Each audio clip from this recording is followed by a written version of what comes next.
pour une nouvelle vidéo. Alors cette semaine j'avais envie de chocolat. J'avais envie de faire vraiment un dessert traditionnel. En fait j'avais jamais fait, j'ai peut-être testé une fois. Mais ici je pense que j'ai vraiment trouvé the recette. Donc j'ai fait des brownies. Commençons par le commencement. Moi en fait j'ai fait ça parce que il me restait encore des chocolats de Pâques. Et donc il fallait que j'écoule tout ça et je me suis dit toujours un gâteau au chocolat c'est toujours la même chose. Donc je vais tester les brownies parce qu'en plus j'avais vu plusieurs recettes passer sur Instagram etc. Et je me suis dit ça me donne trop envie, il faut absolument que j'en fasse. Et j'avais jamais vraiment réussi à retrouver cette petite croûte au dessus. Je vous laisse regarder tout de suite la préparation.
Recette du brownie, vous avez vu c'est super facile. Alors il y a plusieurs alternatives à cette recette. Moi ici j'ai utilisé du beurre et la fécule de maïs, mais vous pouvez utiliser une autre fécule, donc de pommes de terre par exemple ou de tapioca, ou aussi de l'arrowroot si vous en avez. Pour le beurre vous pouvez utiliser aussi de l'huile de coco si vraiment vous voulez que ce soit sans lait du tout, si vous êtes vraiment allergique. Elle fonctionne très bien aussi avec, parce que j'ai testé plusieurs recettes avant de sortir celle-ci. Ça fonctionne avec tout, mais moi c'est vrai que j'aime bien quand même les recettes traditionnelles au beurre. J'ai quand même utilisé du beurre sans lactose, mais par contre j'ai utilisé du chocolat au lait, donc vous voyez la logique quand même. C'était des œufs au chocolat au lait, donc voilà. Il y aura quand même mon petit cachet pour manger ce gâteau, mais si vous utilisez du chocolat noir, il y a tout à fait moyen de faire une recette zéro lactose et zéro gluten évidemment. J'espère vraiment que vous allez tester cette recette, regardez. Alors au niveau de la cuisson, moi ici j'ai vraiment fait une cuisson pour qu'il reste bien... vous voyez hein, ils sont mi-cuits là, on va dire, ils sont encore bien coulants. D'ailleurs j'ai du mal à les défaire, ils sont encore chauds. Donc laissez bien refroidir avant de découper. Moi c'est parce que j'étais pressée de vous les montrer évidemment, et de les manger aussi. Donc maintenant je vais bien les laisser refroidir et puis je les dégusterai. Je suis vraiment contente de la croûte qui s'est formée, vous voyez. Et voilà, là on a vraiment le brownies quoi, ça ressemble vraiment à un brownies. Et je suis vraiment super contente, je me réjouis de goûter. En plus ça va se conserver super bien au frigo, j'en suis certaine, je le vois tout de suite à la texture. Si vous préférez un peu plus cuit, vous laissez tout simplement un peu plus longtemps au four.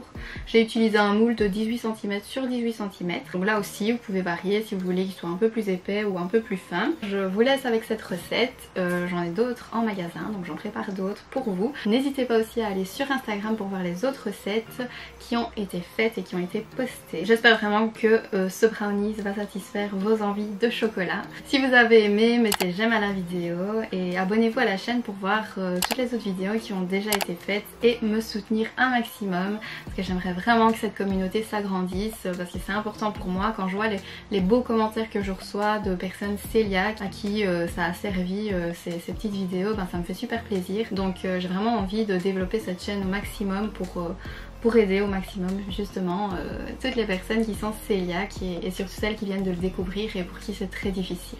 Donc voilà, déjà un petit mot d'encouragement pour ces personnes. Ne vous tracassez pas, tout va bien se passer et je suis là pour vous préparer des petites recettes. Moi je vous retrouve très vite pour une nouvelle vidéo et je vous fais des gros bisous. À bientôt.